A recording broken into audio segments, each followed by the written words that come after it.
Hello बच्चों, welcome back to विज्ञान institute. तो बच्चे, आज इस लेक्चर में हम लोग अपना ह्यूमन रिप्रोडक्शंस के मोस्ट इंपॉर्टेंट क्वेश्चंस करने वाले हैं। सेम वही प्रोसेस रहेगा, 1 marks, 2 marks, 3 marks and 5 marks. ठीक है, इसमें हमारे डायग्राम्स भी होंगे। तो स्टार्ट करते हैं। यहाँ पे हमारे 1 मार्क्स का क्वेश्चन है। फर्स्ट क्वेश्चन इसमें कहता है बेटा आपका, failure of the testis to descend into the scrotal sac lead to the sterility. मतलब जो हमारी टेस्टिस जो होती है वो फेल हो जाती है स्क्रोटल सेक्स में, वो प्रॉपर वे में लीड डिसेंड नहीं होती। ठीक है, descend in the sense contraction relaxation नहीं हो पाता, नीचे नहीं आ पाती, तो स्टेरिलिटी फॉर्म हो जाती है। By high temperature of abdomen kills the spermatogenesis tissues of the testis. अगर टेस्टिस को हाई क्या मिला, टेम्परेचर मिला, तो वो अपने स्पर्म का प्रोडक्शन अच्छे तरीके से नहीं कर पाएगा, तो वहाँ पे स्पर्म नहीं बनेंगे। नेक्स्ट कहता है both vaccine and cholesterol produce immunity. क्या दोनों ही इम्यूनिटी देते हैं? Name the type of immunity produce. तो वैक्सीन जो होती है वो एक्टिव इम्यूनिटी होती है और क्लोस्ट्रम जो होती है वो पैसिव इम्यूनिटी होती है। और सपोज अगर आपको याद नहीं था तो आप सीपी से याद रखना। सीपी मतलब क्लोस्ट्रिडियम, क्लोस्ट्रिडियम जो होती है पैसिव होती है, बीए मतलब जो वैक्सीन होगी वो आपकी एक्टिव इम्यूनिटी। ठीक है, चलते हैं नेक्स्ट क्वेश्चन पे। चलते हैं अपने थर्ड क्वेश्चन पे। थर्ड क्वेश्चन हमारा कहता है, how many sperms will be produce more, how many sperms will be, एक second, will be produced from the 10 primary spermatocytes and how many egg will be produced from the 10 primary oocytes। तो यहाँ पे कितने होंगे आपको पता है, जब हम स्पर्मेटोजेनेसिस और oogenesis पढ़ते हैं तो स्पर्मेटोजेनेसिस बेटा एक जो स्पर्मेटोसाइट्स होता है वो आपके 4 स्पर्म बनाता है। ठीक है, जबकि यहाँ पे oogenesis में जो एक आपका यहाँ पे क्या होता है, प्राइमरी आपका oogonia होता है, तो यहाँ पे एक ही आपका क्या बनाता है, ओवम बनाता है। तो इसलिए यहाँ पे जब 10 स्पर्मेटोसाइट्स होंगे तो 40 स्पर्म्स आपने 4 से मल्टीपल कर देनी है, यहाँ पे 10 की 10 ही। नेक्स्ट आता है, the spermatogonial cells have 46 chromosome in human male, give the number of the chromosome. तो प्राइमरी स्पर्मेटोसाइट्स में कितने नंबर होते हैं, 46, और स्पर्मेटिड में वो हाफ डिवीजन हो जाता है, वहाँ पे म्यूसिस डिवीजन, वहाँ पे 23 क्रोमोसोम हो जाता है। In ovary, which structure transform the corpus luteum and name the hormone secreted by the corpus luteum। तो corpus luteum जो है वो कौन सा हार्मोन यहाँ पे सीक्रेट करते हैं, तो फॉलिकुलर सेल्स होती है ऑफ द एंटीग्राफियन फॉलिकल्स। ठीक है, और हार्मोन कौन सा करेंगे, प्रोजेस्टेरोन करेंगे, यहाँ पे प्रोजेस्टेरोन भी बोल सकते हैं। नेक्स्ट आता है, each and every quarters does not result in the fertilisation and pregnancy. हर क्वार्टर्स यहाँ पे मतलब फर्टिलाइजेशन और प्रेगनेंसी कॉज नहीं कर सकती। Justify the statement.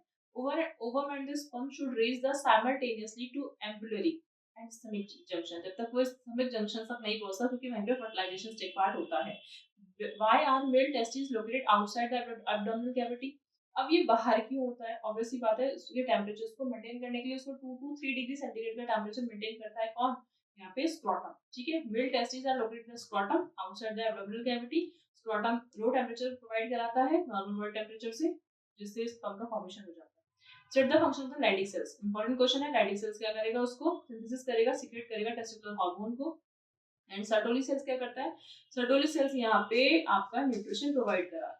ठीक है, नेक्स्ट क्वेश्चन में कहता है बच्चा कि where do we find fimbriae. Fimbriae finger like projection होती है, found in the edge of the infundibulum. Edges, infundibulum की एजेस में आपको मिलेगी। What is semen? Semen is सामान्य plasma along with the sperm continuous semen. Continuous semen के form में वो रिलीज आउट होता है। Define parturitions, vigorous contraction of the uterus। Uterus में कॉन्ट्रैक्शन होता है, रिलैक्सेशन होता है, result in the delivery of the child की डिलीवरी होती है। At the end of the pregnancy is called the parturitions. Next question कहता है, where does fertilisation normally take place. तो आपने पता है एम्पुला एंड एस्टिमस। ठीक है, सॉरी एम्पुला, आप इसे आप क्या बोलोगे, फैलोपियन ट्यूब। या एट द जंक्शंस बिटवीन आप बोल सकते हो यहाँ पे एम्पुला एंड एस्टिमस। ठीक है, चलो नेक्स्ट आता है, name the substance present in the sperm acrosome which help in the sperm entry into the egg. तो एक्रोसोम में कौन सा एंजाइम है यहाँ पे, hydrolidase, that helps in the dissolving membrane of the ovum. कि ओवम की मेम्ब्रेन को वो इजीली उसमें डिसॉल्व कर सके, वो इसमें एंजाइम प्रेजेंट होता है। इसमें गोल्जी कॉम्प्लेक्स से मिलके यहाँ पे बना। अगर आपसे वो पूछे कि कौन सी सेल ऑर्गेनाइजेशन में रोल प्ले करती है, तो गोल्जी कॉम्प्लेक्स।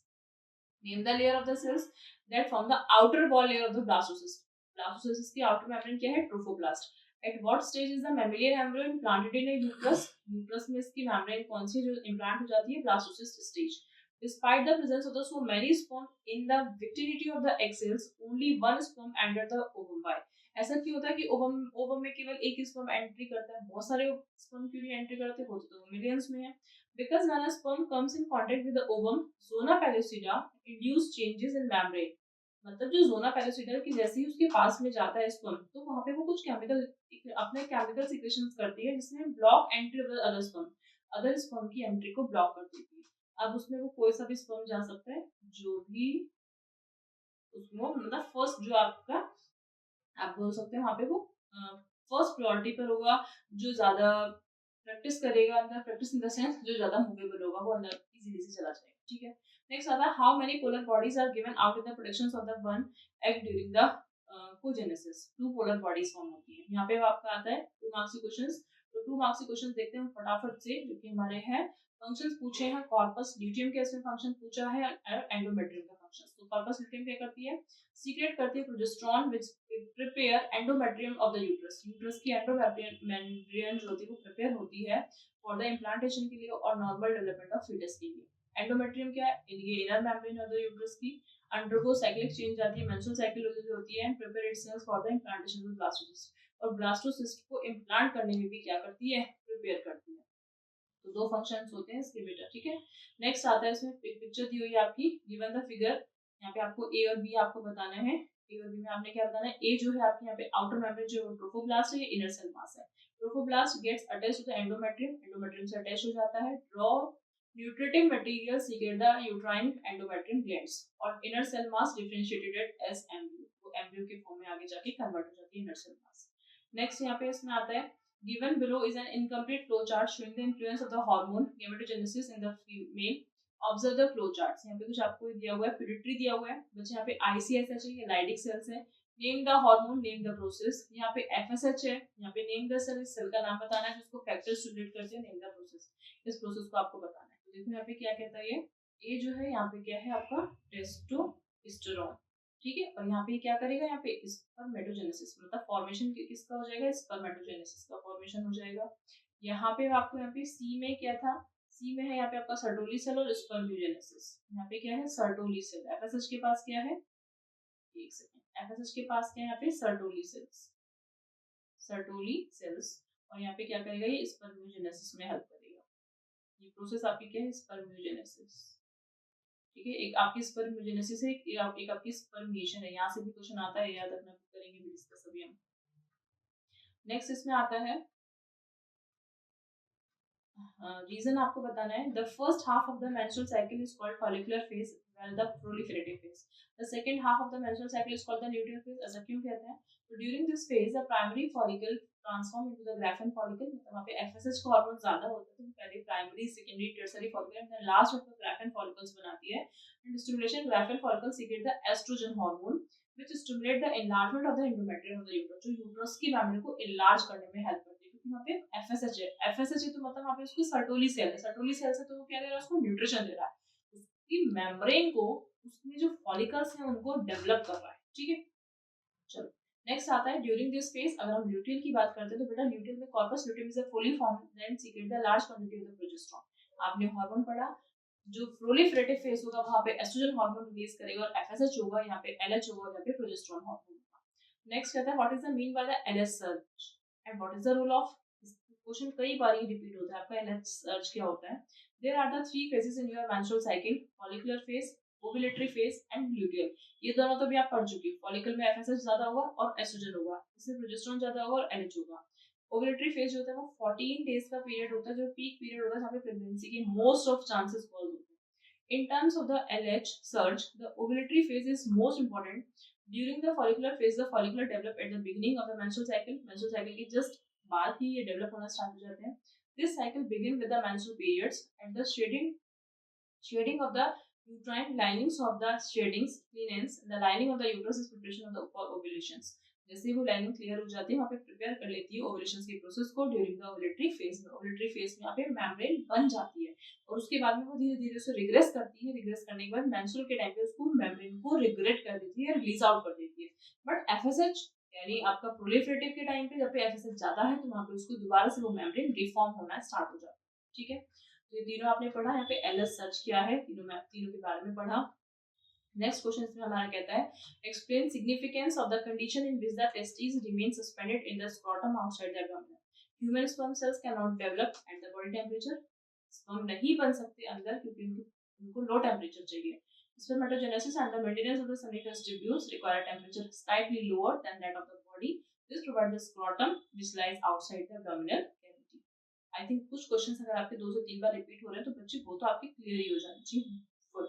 आगे आप क्वेश्चन आता है स्ट्रक्चर ऑफ द स्पर्म, और यहाँ पे पूछ रहा है इसका डायग्राम। तो बच्चे देखो, इसका ये हेड है, ये नेक वाला पीस है, ये बीच में जो है ये वाला ऊपर वाला हेड है, तो ये लास्ट में इसकी यहाँ पे टेल है, दिखाऊंगी नीचे थोड़ी सी टेल और है।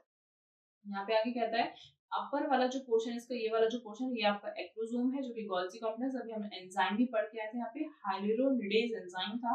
न्यूक्लियस कंटेनिंग होगी क्रोमोसोमल मटेरियल्स होंगे, मिडिल पीस में माइटोकॉन्ड्रियल होगा, उसको एनर्जी प्रोवाइड कराएगा। Human sperm is a microscopic structure, head, middle piece and the tail. The head has a haploid nucleus है, इंटीरियर एक्रोसोम है that contain the enzyme required for the fertilisation, जो fertilisation के लिए enzyme required है वो यहाँ पे है। Middle piece has the numerous mitochondria and to produce the energy for the mobility of the tail of the sperm, ताकि उसको easily से क्या मिल जाए, मोबिलिटी मिल जाए, मूव कर जाए। अगर मूव करेगा तभी तो भाई फीमेल के पास जा पाएगा, अगर नॉन मोटाइल होगा तो फीमेल के पास जाएगा ही। In list two function of the female placenta, placenta के 2 फंक्शन बताने हैं, structure and the function unit of the developing embryo. Developing embryo का स्ट्रक्चरल भी और फंक्शनल यूनिट है। Mother called the placenta facilitate the supply of the nutrients. अब जो placenta है वो क्या दे रहा है, सप्लाई दे रहा है, न्यूट्रिएंट्स दे रहा है, oxygen to the embryo and also the removal of the carbon dioxide, जो भी वेस्ट मटेरियल है। एक्सक्रीटरी प्रोडक्ट्स को रिलीज आउट भी करता है, यूजफुल को अंदर देता है। It also act as a endocrine tissue and produces several hormones. What is the number of the chromosome in the following cells, primary oocytes, secondary and oocytes in the follicles. Number of the chromosome कितने होंगे, primary oocytes में 23 होंगे, secondary oocytes में 23, oocytes में 23 और follicles में भी 23 pairs. But ये 23 पेयर्स याद रखना है, फॉलिकल्स में पेयर्स के फॉर्म में है, बाकी समय नंबर में, ठीक है। चलो नेक्स्ट क्वेश्चन इसमें आता है हमारा, एक सेकेंड, हाँ जी, what is corpus luteum. Corpus luteum आपको बतानी है कि how does it function endocrine. After ovulation Graafian follicle rupture हो जाती है, कॉर्पस ल्यूटियम फॉर्म होती है। Corpus luteum function endocrine glands secrete the progesterone and oestrogen large quantity में सीक्रेट करते हैं। Why are Leydig cells located where are Leydig cells located, ये भी क्वेश्चन इंपॉर्टेंट है। Leydig cells और Sertoli cells की लोकेशन पूछता है, उसके फंक्शन पूछता है। तो Leydig cells interstitial cells are located between the seminiferous tubules, कुछ यहाँ पे ये आएगा, ठीक है, seminiferous tubules। Leydig cells secrete the male sex hormone testosterone, underline कर लो इस पॉइंट को, which promote the developing of the accessory glands। जितने भी मेल में एसेसरी ग्लैंड्स होते हैं, जैसे एंड्रोजन वगैरह होते हैं, उसको एनहेंस करने के लिए, उसको प्रमोट करने के लिए रिलीज होते हैं। Control male secondary sexual character, और मेल में जो सेकेंडरी सेक्सुअल कैरेक्टर्स होते हैं उसको भी क्या करता है, ये मेंटेन करता है। नेक्स्ट अब हम देखते हैं हमारी TS of ovary. Most important question है, टीएस ऑफ ओवरी की पिक्चर्स आपको दी जाती है, लेबलिंग पूछी जाती है इसमें। ये ब्लड वेसल्स है, ये प्राइमरी फॉलिकल छोटी सी बनी है, फिर यहाँ पे सेकेंडरी फॉलिकल्स हैं ये आपकी, देन फिर आपके टर्सरी फॉलिकल्स, फिर ग्राफेन फॉलिकल्स। ग्राफेन फॉलिकल्स के बीच में यहाँ पे मैं छोटा सा ये येलो कलर में से स्ट्रक्चर बनाऊंगी, जो कि बेटा यहाँ पे एक एंट्रम है, एंट्रम इसको क्या देगा, न्यूट्रिशन प्रोवाइड कराएगा। ये ओवम हो गया, ये कॉर्पस ल्यूटियम। आपने हार्मोन देख लिए, कहाँ पे कौन से हार्मोन होंगे, इतने फेज में आपके हार्मोन, यहाँ पे एफएसएच था जो कि इसको स्टिमुलेट कर रहे थे, साथ साथ यहाँ पे एस्ट्रोजन हार्मोन था। यहाँ पे एलएच ज्यादा है और यहाँ पे प्रोजेस्टेरोन हार्मोन बहुत ज्यादा है, ठीक है। चलो थोड़ा थोड़ा एस्ट्रोजन भी होगा। Next, why testis human mails consider extra abdominal, ये क्वेश्चन अब हम नहीं पढ़ेंगे, हम ऑलरेडी डिस्कस कर चुके हैं, ठीक है। उसको स्क्रॉटम प्रोवाइड कराता है। ये क्वेश्चन आता है, ये क्वेश्चन इंपॉर्टेंट है, इस क्वेश्चन को देखो। ये सेमिनिफरस ट्यूब्यूल्स की पिक्चर दी हुई है आपको, यहाँ पे सेमिनिफरस ट्यूब्यूल्स की पिक्चर दी हुई है, consist of the adult human labour, आपको लेबर करना है। इंटरस्टिशियल सेल्स बेटा आउटसाइड प्रेजेंट होगी, कहाँ प्रेजेंट होगी, आउटसाइड, अभी आप पढ़कर आए थे। अगर यहाँ पे इसकी बात करेगा, एक सेकेंड, सर्टोली सेल्स जो होगी देखो वो कहाँ होगी, सर्टोली सेल्स जो होगी वो इनसाइड होगी, ठीक है। आप अभी मैं आपको बताती हूँ आप कैसे याद रखोगे। सर्टोली आपको एसआई के नाम से याद करनी, जो सर्टोली होगी वो इनसाइड होगी, और लाइडिक सेल्स आपकी कहाँ होगी, आउटसाइड होगी, कहाँ होगी, आउटसाइड होगी। उसके बाद स्पर्मेटोगोनिया, स्पर्मेटोगोनिया आउटसाइड है और स्पर्मेटोजोआ अंदर है। स्पर्मेटोजोआ आपका मतलब स्पर्म है, वो क्या कर रहा है, न्यूट्रिशन ले रहा है सर्टोली सेल के पास जाके, ठीक है, और डेवलप होके फिर वो बाहर हो जाएगा, बाहर आ जाएगा। अब आप यहाँ पे पढ़ेंगे क्लोस्ट्रम। व्हाट इज अ क्लोस्ट्रम, इसका सिग्निफिकेंस क्या है। तो milk secreted from the mammary gland से होता है, just after birth 2 to 3 days का मिल्क होता है, इसको क्लोस्ट्रम बोलते हैं। रिच इन प्रोटीन होता है, फैट लोग कम होता है बहुत ज्यादा। Also contain antibody IgA, important है, आपसे पूछ सकता है क्लोस्ट्रम में कौन सी प्रोटीन होती है, तो आईजीए होती है, एंटीबॉडीज, ठीक है। Provide the immunity to the newborn baby, जो न्यूबॉर्न इन्फेंट होते हैं, न्यूबॉर्न बेबी होते हैं, उनको क्या प्रोवाइड कराती है, यहाँ पे एक इम्यूनिटी प्रोवाइड कराती है। अब आते हैं अपने 3 मार्क्स के क्वेश्चंस पर। Mention the name and the role of the hormone which are involved in the regulation of gamete formation. Gamete formation में कौन important role play करता है? GnRH. GnRH क्या है? Stimulate adenophysis to secrete the gonadotrophin hormone. GH क्या है? Stimulate the Sertoli cells से release होती है to secrete the while helping the spermatogenesis. ICSH क्या होती है? Stimulate करती है interstitial cells to secrete the testosterone. तीनों हार्मोन मोस्ट इंपॉर्टेंट है, आपको पता होनी चाहिए कि कहाँ से रिलीज हो रहे हैं. GnRH gonadotrophin releasing, GSH spermatogenesis जो गॉनेड्स रिलीज हो रहे हैं, और ICSH क्या है? टेस्टोस्टेरोन रिलीज कर रहे हैं. ठीक है, इसके बाद वो कह रहे हैं आपके कि 3 आपको स्टेप्स बताने हैं न्यूरो एंडोक्राइन मैकेनिज्म के respect of the parturitions that the mentions below, जो यहाँ पे नीचे है. Write the missing steps in the proper sequence. जो मिसिंग है स्टेप्स, जैसे इसने बता दिया signals originates from the fully developed fetus and placenta. ये बी और सी बता दिया. Oxytocin cause strong uterine contraction हो गई, यूट्राइन में है, तो आपको बताना है. तो देखो इसमें क्या कहता है, पहले सिग्नल ओरिजिनेट हो गया फुली डेवलप्ड फीटस और प्लेसेंटा. फीटस और प्लेसेंटा डेवलप हो गए. सेकंड में क्या होगा? फीटल इजैकुलेशन होगा. फीटस जब डेवलप हो गया, फीटस बाहर भी तो आएगा. थर्ड पॉइंट पे क्या होगा? Reflex trigger release of oxytocin. तो कौन सा हार्मोन रिलीज होगा? ऑक्सीटोसिन हार्मोन रिलीज होगा. जब ऑक्सीटोसिन हार्मोन रिलीज हो गया, तो अब आप यहाँ पे देखो फोर्थ में क्या कह रहा है कि oxytocin cause strong uterine contraction कर रहा है, यहाँ पे कॉन्ट्रैक्शन कर रहा है. ई में क्या कहता है? Uterine contraction stimulate the further secretion of the oxytocin. Uterine contraction में फर्दर इसको सीक्रेट कर रहा है ऑक्सीटोसिन को. And expulsion of the baby through the birth canal, और बर्थ कैनाल के थ्रू बेबी एक्सपेल आउट हो जाएगा, बाहर आ जाएगा, जिसे बोलते हैं पार्चुरेशन. ठीक है, चलो इसको देखो. ये क्या कहता है आपका कि the events of the menstrual cycle are represented below the answer the following. यहाँ पे follicular phase है 6 to 15 days का, luteal phase यहाँ पे 16 to 28 days, और menstrual. यहाँ से हम स्टार्ट करेंगे. हमारा नंबर 1 पॉइंट है menstruations, सेकंड है आपका follicular phase. इसी के बीच में आपका जो 14 डेज का जो पीरियड्स आता है, उसी को आप बोल सकते हो ओव्यूलेटरी फेज. क्या बोलते हो उसका? Ovulatory phase. और luteal phase आपका थर्ड हो गया. ठीक है, तो क्वेश्चन देखो, क्वेश्चन कहाँ से आता है. क्वेश्चन कहता है आपका यहाँ पे कि state the level of the FSH and the LH and progesterone and simplify the mentioned high or low the around 13 14 and the day 21 और 23. तो 13 14 डेज और 21st और 31st डेज, मतलब स्टेट कह रहा है कि FSH और LH जो होंगे वो कहाँ पे होंगे. तो आपने पढ़ा FSH LH आपके 13 14 पर होंगे, और LH जो होगा 21st और 30 इसमें होगा. ठीक है, आगे कहता है इन which of the above the mentioned phases does egg travel of the fallopian tube. तो FSH कब होगा? जहाँ पे हाई और लो, मतलब अबव मेंशन्ड जहाँ पे एग ट्रैवल करेगा फैलोपियन, जहाँ पे FSH हाई भी होगा, लो भी. LH high low. प्रोजेस्टेरोन कैसा होगा? प्रोजेस्टेरोन लो और हाई भी होगा. यहाँ पे ये कहता है आपका FSH हाई और लो 13 to 14 डेज में, LH हाई लो हो जाएगा 21st to 3rd में, और प्रोजेस्टेरोन लो और हाई हो जाएगा. ठीक है, सेकंड में कहता है which the above mentioned phase does egg travel the fallopian tube and of the follicular of the proliferative phase. कि यहाँ पे कह रहा है एग जो है वो ट्रैवल कर रहा है फैलोपियन ट्यूब में, तो जो प्रोलिफरेटिव फेज होगा, ठीक है, जहाँ पे फॉलिकल्स मैच्योर हो रहे होंगे. थर्ड कहता है why there is no menstruation after fertilisation मतलब मेंस्ट्रुएशन क्यों नहीं होती फर्टिलाइजेशन के बाद. तो menstruation does not occur during the pregnancy upon fertilisation due to the high level of progesterone. Progesterone का लेवल क्या होता है? हाई होता है, secreted by the persisting corpus luteum and the placenta. इसको रिलीज करती है. इंपॉर्टेंट पॉइंट है, इसको आपको याद रखना है. ठीक है, नेक्स्ट कहता है rate the graph given below correlate the ovarian events take place human female according to the level of the pituitary hormone. आपको ये कुछ इसके लेवल्स बताने हैं. क्या है ये पिक्चर्स भी आपको बच्चे कई बार आपको दे दी जाती है, मेंस्ट्रुअल साइकिल की पिक्चर्स. ठीक है, ये आपको ध्यान रखना है. यहाँ पे ये आपके बहुत सारे सैंपल पेपर्स में भी पिक्चर्स आपने देखी होगी, सॉल्व भी अगर करे होंगे तो क्वेश्चंस.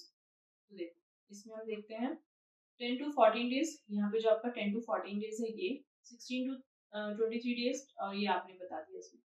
ये क्वेश्चंस है. ठीक है, एक ओवम इज नॉट फर्टिलाइज्ड, तो वो कह रहा है गोनेडोट्रोफिन एंड FSH इंक्रीज. यहाँ पे क्या होगा? गोनेडोट्रोफिन हो जाएगा, गोनेड्स बन रहे हैं क्योंकि, और FSH इंक्रीज हो रहा है. आगे क्वेश्चन देखो, एक सेकंड, आगे क्या कहता है यहाँ पे, एक सेकंड बच्चा. हाँ, 10 to 14 डेज, 10 to 14 डेज में क्या होगा कि गोनेडोट्रोफिन होगा और FSH होगा. ठीक है, एक छोटी सी सर्कल अगर यहाँ पे बना हुआ है, ये 1 to 5 डे की मेंस्ट्रुअल साइकिल, 5 to 14 डे की फॉलिकुलर फेज, 14 to 28 29 की ल्यूटियल फेज. तो 10 to 14 डेज यहाँ पे क्या होगा? Gonadotrophin FSH increase. हमने ऑलरेडी भी हम पढ़ कर आए थे, FSH यहाँ पे हाई होगा. 14 to 15 डेज। यहाँ पे क्या होगा, यहाँ पे LH अटेंड पीक पर आ जाएगा और FSH धीरे धीरे यहाँ पे FSH क्या होगा, कम होना शुरू हो जाएगा। थर्ड में क्या होगा 16 to 23, 16 to 23 अगर देखते हैं तो आप देख लो LH एंड FSH, यहाँ पे थोड़ा LH का लेवल अभी क्या होगा, लेवल थोड़ा सा डाउन होगा, सॉरी ऐसे करके बनाओ, LH का लेवल डाउन होगा और FSH का भी यहाँ पे लेवल क्या होगा, डाउन होगा। आगे कह रहे हैं 25 to 29 में LH रिमेन लो, LH लो रहेगा और FSH क्या हो जाएगा, फिर से इंक्रीज हो जाएगा क्योंकि नेक्स्ट साइकिल फिर से हाई हो जाएगी। ठीक है, हाँ एक सेकेंड, LH आपका लो हो जाएगा और FSH आपका हाई हो जाएगा। ठीक है, चलो नेक्स्ट क्वेश्चन कहता है what are the uterine event that follows beyond the 29 days if the ovum is not fertilised. क्या होगा अगर ओवम फर्टिलाइज नहीं होगा तो फिर से एंडोमेट्रियम ब्रेकडाउन हो जाएगी और वो मेंस्ट्रुअल साइकिल हो जाएगी। After 29 days there is a menstrual flow involving the discharge of the blood first of the endometrium lining। Endometrium lining की ही वो क्या हो जाएगी, फिर ब्रेकडाउन हो जाएगा, इससे वो रिलीज आउट हो जाएगा। अब वो कह रहे हैं यहाँ पे कि आपको डिफरेंस करना on the basis of their functions. तो germinal epithelium has the two types of cells, spermatogonium और सर्टोली सेल्स, लाइडिक सेल्स और इंटरस्टिशियल सेल्स। ठीक है, इसके अगर हम फंक्शंस बता दें तो फंक्शंस तो भी आप पढ़ कर ही आए थे। ये नरिशाइज करेगी, ये न्यूट्रिशन देगी, कौन, सर्टोली सेल्स, और लाइडिक सेल्स क्या देगी, ये सीक्रेट करेगी हार्मोन एंड्रोजन। आगे क्वेश्चन कहता है आपको यहाँ पे कि what are the various male accessory glands give their functions. आपको एक्सेसरी ग्लैंड्स के बताना है। आपको प्राइमरी पता है, प्राइमरी सेक्स ऑर्गन्स मेल में क्या है, टेस्टिस, जो कि स्पर्म को प्रोडक्शंस करता है। एक्सेसरी ग्लैंड्स आपके यहाँ पे ये हैं कि include the pairs semen vesicles, prostate glands and pair bulbourethral glands. बेटा मोस्ट इंपोर्टेंट क्वेश्चन है, यहाँ से क्वेश्चन आता है। ठीक है, कि आपने बताना है these glands secrete the seminal plasma rich in fructose, calcium and certain enzyme. Secretion bulbourethral glands help in the lubrication, कि बल्बोयूरेथ्रल तो लुब्रिकेशन देता है, जो सेमेनल प्लाज्मा है वो उसमें फ्रुक्टोज भी बहुत ज्यादा होता है, जब उसमें फ्रुक्टोज में ज्यादा है तो वो क्या देगा, कैल्शियम है, ये सब ज्यादा है उसका है। ठीक है, ये सब प्रोवाइड कराता है। चलो आगे हाँ, अब प्रोस्टेग्लैंड जो होता है यहाँ पे, ये हमने सारा पढ़ लिया। आगे हम पढ़ते हैं पे मेंस्ट्रुअल साइकिल। मेंस्ट्रुअल साइकिल को हम इसमें देख लेते हैं, इसकी ये पहले वाली पिक्चर्स देख लेते हैं। पिक्चर्स आपकी एनसीईआरटी की पिक्चर्स हैं, ये हमारी एनसीईआरटी की पिक्चर्स है, इसको देखो फटाफट से। यहाँ पे मेंस्ट्रुएशंस हो गए, फॉलिकुलर फेज हो गए, ल्यूटियल फेज हो गया, नेक्स्ट साइकिल बिगिनिंग। ये यहाँ से बेटा ये ए और बी करके क्वेश्चन आते हैं, यहाँ से ये वाले ए और बी करके क्वेश्चन आते हैं। आपको याद रखना जब ओवेरियन पूछेगा, ओवेरियन हार्मोन में आपको याद रखना एस्ट्रोजन और प्रोजेस्टेरोन होंगे। पहले प्रोजेस्टेरोन बहुत ही कम था, पहले एस्ट्रोजन ज्यादा होगा, तो आपको याद आ जाएगा। और बेटा यहाँ पे एफएसएच पहले यहाँ पे थोड़ा सा पहले ज्यादा था, फिर धीरे धीरे कम होता गया, फिर यहाँ पे पीक हो गया, फिर धीरे धीरे यहाँ पे कम होगा, फिर पीक हो जाएगा। यहाँ पे LH हमेशा से पहले कम था और 14 डेज से बढ़ गया, पीक हो गया, बट फिर यहाँ पे धीरे धीरे कम हो जाएगा। तो पीडिट्री में आपको रखना है पीएफ। ठीक है, पीएफ का मतलब जहाँ पे पीडिट्री हार्मोन होगा वहां पे फॉलिकल होगा, फॉलिकल मतलब एफएसएच और LH होगा। लेकिन जहाँ पे आपका ओवेरियन होगा तो वहाँ पे एस्ट्रोजन और प्रोजेस्टेरोन होगा। तो आई थिंक आपको पिक्चर्स तो क्लियर हो गई होगी, ए और बी आपको। ठीक है, अच्छा देखो यहाँ पे, देखो ये क्या दिखाता है, डेवलपिंग फॉलिकल्स दिखाता है, मैच्योर फॉलिकल्स, ओव्यूलेशन हो गया, यहाँ पे कॉर्पस ल्यूटियम डेवलपिंग हो रहा है, यहाँ पे रिग्रेसिंग हो रही है कॉर्पस ल्यूटियम। ठीक है, इसकी थ्योरी में भी देखो सेम केस यही सब लिखा हुआ है, देख लो जल्दी से क्या कहता है ये। मेंस्ट्रुअल साइकिल के 3 फेज होते हैं, मेंस्ट्रुअल फेज, प्रोलिफरेटिव फेज और secretory phase. Phase 3 to 5 days का होता है। Human female during this periods endometrial lining of the uterus cast off breakdown होती है, slowly pass out from the vagina and the mixtures of the blood. Proliferative में क्या होता है, follicles last 11 days का होता है, 6 to 16 days of the cycle. During this phase of the ovarian follicle change हो जाता है ग्राफियन फॉलिकल में, वहां पे उसकी लेयर्स बन जाती है, रिबिल्ड होती है, रिपेयर करती है, रप्चर जो ब्लड वेसल्स हैं उनको रिपरेशंस करेगी एंड एस्ट्रोजन इंक्रीज हो जाएगा and with ovulation. Secretory phase 12 days का होता है, 17 to 28 days Graafian follicle convert हो जाती है कॉर्पस ल्यूटियम में, एंडोमेट्रियम ग्रो करती है, thickness of the further and progesterone increase हो जाएगा। यहाँ पे एस्ट्रोजन इंक्रीज था, यहाँ पे प्रोजेस्टेरोन इंक्रीज है, and the end with the conversion of the corpus luteum to the corpus albicans. ठीक है, फिर एल्ब्यूमिनस। चलो अब हम पढ़ते हैं इसमें स्पर्मेटोजेनेसिस और oogenesis में क्या डिफरेंस है। स्पर्मेटोजेनेसिस में आपको पता है फॉर्मेशन ऑफ स्पर्म्स का फॉर्मेशन होगा तो स्पर्मेटोजेनेसिस है। इनसाइड द टेस्टिस होगा, ये ओवरी में होगा, ये स्टेज कंप्लीट होगी। इनसाइड द टेस्टिस में ये ओविडक्ट में कंप्लीट होगी। ये स्पर्मेटोगोनिया डेवलप करेगी जर्मिनल एपिथेलियम से, lining of the seminiferous tubules. ये ओवोनिया डेवलप करेगी जर्मिनल एपिथेलियम ओवरी से। ये spermatogonia give rise to the spermatocytes, ये oocytes बनाएगा। ये primary spermatocytes divide meiosis, primary oocytes undergo meiosis first and give rise to the secondary sperm. Secondary oocytes देगा यहाँ पे, ठीक है, पोलर बॉडी भी देगा। यहाँ पे कोई मेल में आपकी कोई पोलर बॉडी नहीं बनती, लेकिन आपके यहाँ पे फीमेल में पोलर बॉडी बनेगी and give rise to a secondary spermatocytes. Meiosis division दोनों में होगा, वहाँ पे वो म्योसिस फर्स्ट म्योसिस सेकंड भी करा था, यहाँ पे भी करेगा, बट यहाँ पे पोलर बॉडी बनाएगा। Secondary spermatocytes divides the meiosis second give rise to the two spermatids. कितने स्पर्मेटिड देगा? 2। Secondary oocytes divides meiosis seconds form the ovum and the second polar body। क्या दे रही है? सेकंड पोलर बॉडी दे रही है। Each spermatid differentiated into the spermatozoa और sperm। यहाँ पे नो डिफरेंशिएशन नहीं होगा, यहाँ पे म्योसिस के बाद कोई डिफरेंशिएशन नहीं होगा, क्योंकि पोलर बॉडी से उसे न्यूट्रिशन देगी और एक ओवम बनेगा, ठीक है, एक ओवम बनेगा। यहाँ पे आगे कह रहा है each spermatids differentiate into the spermatozoa और स्पर्म। ये तो हमारा हो गया, the sperm from the motile होते हैं और ये नॉन मोटाइल होते हैं। चलो नेक्स्ट आगे कह रहा है a fertilised egg is the blueprint of the future development. जो फर्टिलाइज्ड एग है उसका ब्लूप्रिंट क्या होगा, उसका आगे फ्यूचर क्या है, तो उसका आगे पता है आपको फ्यूचर या तो मेल बनेगा या फिर फीमेल बनेगा। Sperm carry the genetic information from the father in the form of 23 chromosome. 23 chromosome father से आते हैं, 23 क्रोमोसोम मदर से आते हैं। Include the male sex hormone chromosome X and Y, X और Y, while the egg bears the genetic information from the mother including the XX chromosome आएंगे। During the fertilizations of the fusion of the male and the female gametes produce a new genetic combination, introduce the variation of the progeny। बताइए simple सी बात, ये X और Y हो गया, ये XX हो गया, ये बेटा मदर के पास है और ये फादर के पास है, ठीक है। अब यहाँ पे एक एक्स क्रोमोसोम आता है, यहाँ पे एक एक्स क्रोमोसोम आता है, तो वो गर्ल बनेगी, है ना। अगर फादर से यहाँ पे वाई आता है, मदर से एक्स आता है, तो यहाँ पे ये बॉय बनेगी, ठीक है जी। चलो वो ये कह रहा है the zygote of the fertilized egg contain the genetic information which accordingly control the development of the embryo। Next कहता है briefly describe the stage of the spermatogenesis in the human being में। आपको इसकी ये पूरी प्रोसेस बतानी है कि कैसे कैसे इसका डेवलपमेंट होता है। तो पहले हम इसकी पिक्चर्स के थ्रू समझते हैं। पहले हमने देखा यहाँ पे स्पर्मेटोगोनिया प्यूबर्टी के टाइम पे माइटोसिस डिफरेंशिएशन हुआ, इसमें प्राइमरी स्पर्मेटोसाइट्स, बहुत इंपॉर्टेंट पॉइंट है, आपको ध्यान रखना है प्राइमरी स्पर्मेटोसाइट्स के पहले बनने से पहले ही माइटोसिस डिवीजन हो गया है, ठीक है। Primary spermatocytes undergo in a first mutic division and secondary spermatocytes undergo in a second mutic division and then form a spermatid, after that form a spermatozoa। पूछ लेगा आपसे कितने स्पर्मेटिड बने? 4 स्पर्मेटिड, उसके बाद 4 स्पर्मेटोजोआ बने। सेकेंडरी स्पर्मेटोसाइट्स कितने बनेंगे? 2। प्राइमरी स्पर्मेटोसाइट्स यहाँ पे एक में डिवीजन हुआ था, ठीक है। अब अगर इसकी थोड़ी सी हम यहाँ पे थ्योरी देखें तो देखो थ्योरी क्या कहता है यहाँ पे। थ्योरी बताता है फॉर्मेशंस ऑफ स्पर्मेटिड्स, स्पर्मेटिड का formations for the 3 phases, multiplication phase, growth phase and maturation phase.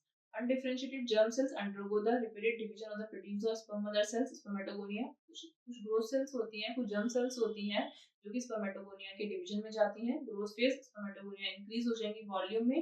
The primary spermatocytes जब उनकी growth हो जाएगी तो आपने बोल दिया उसको primary spermatocytes।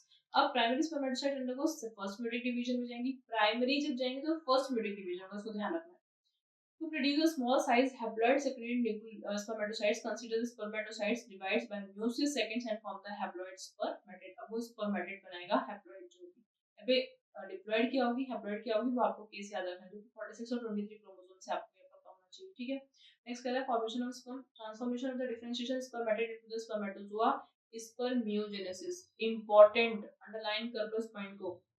स्पर्मियोजेनेसिस का क्या था?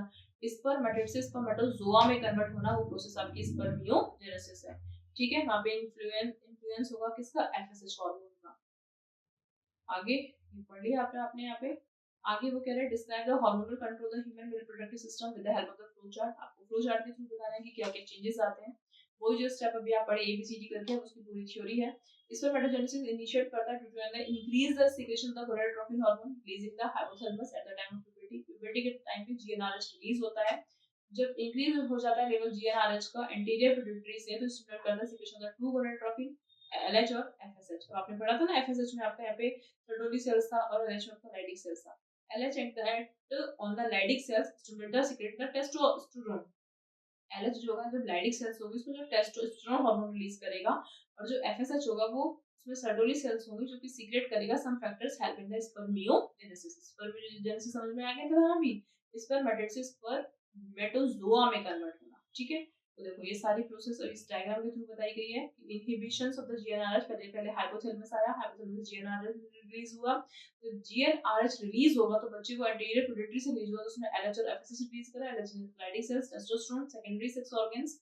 यहाँ पे अब क्या होगा, Sertoli cells ABP androgen binding protein stimulate करेगी स्पर्मेटोजेनेसिस को, इनहिबिट भी करेगी, इनहिबिट कर देगी यहाँ पे इनहिबिशन ऑफ द जीएनआरएच और एफएसएच। बात बताओ, अगर रिलीज हुआ है कोई भी हार्मोन तो क्या वो बंद नहीं होगा? ऑब्वियसली बात है वो बंद होगा, वो कम होगा।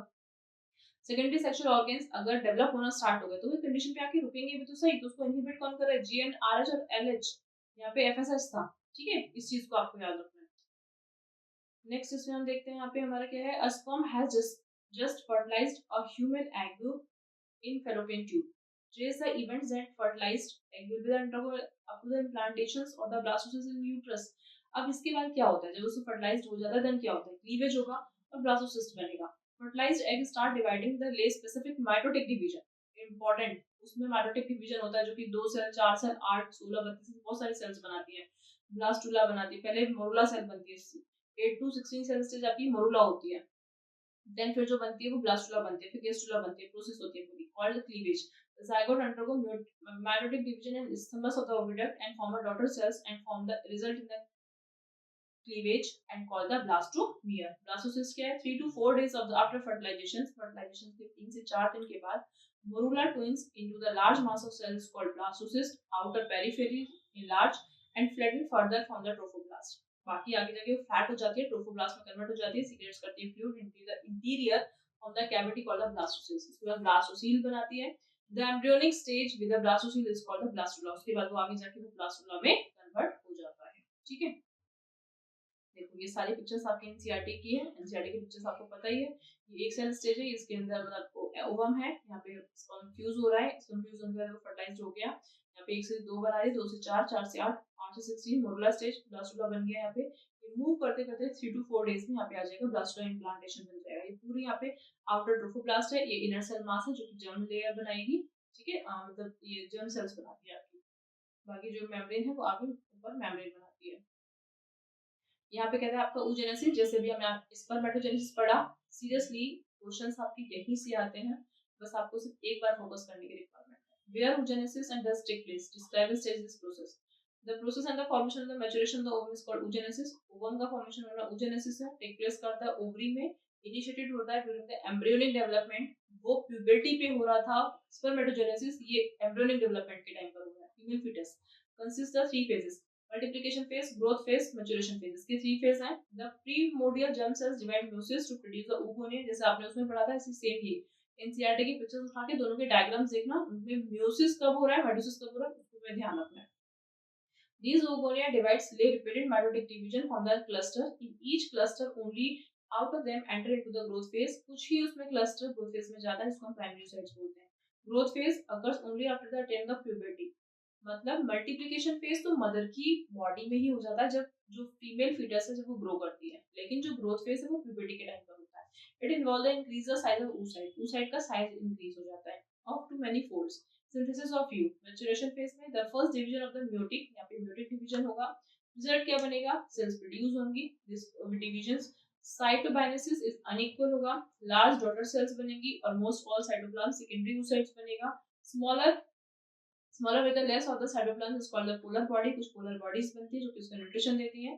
Secondary oocytes and undergo the second meiotic division to form an ovum and second polar body, पहले फर्स्ट पोलर बॉडी बनेगी, after that second polar body भी बनेगी, ठीक है। तो चलो देखो जल्दी से इसकी पिक्चर्स, ये भी एनसीईआरटी की पिक्चर्स है आपकी, क्या बताता है यहाँ पे, ये oogonia हो गया, माइटोसिस डिफरेंशिएशन में गया, ये प्राइमरी oocytes बनाया, ये फीटल लाइफ में हुआ, ये बर्थ चाइल्डहुड प्यूबर्टी के टाइम पर होगा, यहाँ पे फर्स्ट म्यूटिक डिवीजन हुआ, इसने क्या बनाया, प्राइमरी स्पर्मेटोसाइट्स इसने बनाया, तो फर्स्ट पोलर बॉडी बनाई और सेकंड पोलर बॉडी, यहाँ पे इसके बाद क्या हुआ, ये ओवम में बना, ये आपकी एडल्ट रिप्रोडक्टिव लाइफ है, ये सेकेंडरी पोलर बॉडी बना देगी और ये पूरा ओवम बना देगी, ठीक है। यहाँ पे हमने म्यूटेट डिवीजंस देखा ओव्यूलेशंस के टाइम पे कि किस किस तरीके से यहाँ पे डिवीजन फॉर्म होगा। चलो नेक्स्ट इसमें आता है क्वेश्चन बच्चे 5 मार्क्स का, 5 मार्क्स के क्वेश्चन में आपके सेमिफेरस ट्यूब्यूल है, आपको एबीसीडी इस तरीके से पिक्चर्स दी हुई हैं, ठीक है। एबीसीडी में हमें क्या क्या पढ़ना है, देखो ए इसमें हम पहले हमारा डी देख लो, डी आपका क्या है इसमें, स्पर्मेटिड, ये डी स्पर्मेटिड, और ई जो होगा वो स्पर्मेटोजोआ होगा, ई क्या होगा हमारा, स्पर्मेटोजोआ, ई तो इसमें हमें हमारा दिया हुआ भी नहीं है ना। चलो देख लेते हम क्या क्या दिया हुआ है। डी हमारा स्पर्मेटिड से अंडर स्पर्मेटोजेनेसिस में जाएगा, स्पर्मेटोजेनेसिस पता है, स्पर्मेटिड से स्पर्मेटोजोआ बनाएगा। ए आपका क्या है, जो सबसे पहले अंदर होगा, सबसे नीचे जो है वो स्पर्मेटोगोनिया है। बी प्राइमरी स्पर्मेटोसाइट्स है। बी जो होगा यहाँ पे आपका डिप्लॉइड होगा। ई जो होगा वो हैप्लॉइड होगा। एक सेकंड देखो, बी हैप्लॉइड और डिप्लॉइड देख लो क्या है। ई जो है, ई में आपको पता चला अभी स्पर्मेटोजोआ है तो ऑब्वियसली बात है वो हैप्लॉइड है। और जो बी है वो क्या है, वो प्राइमरी स्पर्मेटोसाइट्स है, जो कि कैसा है, डिप्लॉइड अभी है। ठीक है, अब आगे जाके उसमें डिवीजन होगा। फिर एफ क्या है, सर्टोली सेल्स है, न्यूट्रिशन देगा। इनसाइड लोकेशन आउटसाइड लोकेशन हमने पढ़ ही लिया। इसके बाद mitosis in cells A, mitosis in meiosis in B. पहले ए सेल्स में माइटोसिस होगी और बी में मियोसिस होगी। कहाँ से मियोसिस डिवीजन होना स्टार्ट होगा ये आपने ध्यान रखना है, यहाँ से क्वेश्चन घुमा सकता है। इसके बाद आप यहाँ पे देखोगे explain the development of the human embryo with the diagram, कि ह्यूमन के एम्ब्रियो का डेवलपमेंट कैसे होता है। ये अभी सारी कहानी पढ़ कर आएगी, कैसे ब्लास्टोमियर बना, कैसे 2 to 4 8 सेल ब्लास्टोमियर बनेगा, उसको मोरुला बोलोगे, मोरुला डिवाइड हो जाएगी, डिफरेंशिएट हो जाएगी ब्लास्टोसिस्ट में। आउटर लेयर ब्लास्टोमियर क्वाड्रोफोब्लास्ट बोलोगे, अटैच हो जाएगी एंडोमेट्रियम लेयर से। ठीक है, यूट्राइन वॉल डिवाइड हो जाएगी, ब्लास्ट इनक्लोज हो जाएगी, ब्लास्टोसिस्ट से refers to the implantation. Most important point यहां से पूछ लेते हैं आपसे, इंपोर्टेंट इम्प्लांटेशन की प्रोसेस क्या है। इनर लेयर ब्लास्टोमियर्स की blastocyst give rise to the embryo देता है। ये हो जाएगा आपका, पिक्चर हो जाएगी आपकी, पिक्चर्स भी क्लियर है, अभी आप इस पिक्चर्स को ऑलरेडी अभी पढ़कर आए हो। नेक्स्ट क्वेश्चन इसमें देखो, हमारा नेक्स्ट क्वेश्चन क्या आता है, what is menstruation cycle, what are the specific action FSH LH oestrogen progesterone menstrual cycle. सारे अभी हम ऑलरेडी डिस्कस कर चुके हैं, एक बार बस आप इसको यहाँ से रीड कर लेना। ठीक है, चलो तो यहाँ पे ये वाली हमारी पिक्चर सी एनसीईआरटी की, इस पिक्चर्स को भी हम ऑलरेडी डिस्कस कर चुके हैं। नेक्स्ट एक क्वेश्चन देखते हैं, ये क्वेश्चन हमारा क्या आता है, a woman has conceived and implantation has occurred within her uterus, discuss the sequence of change of the up to the parturitions।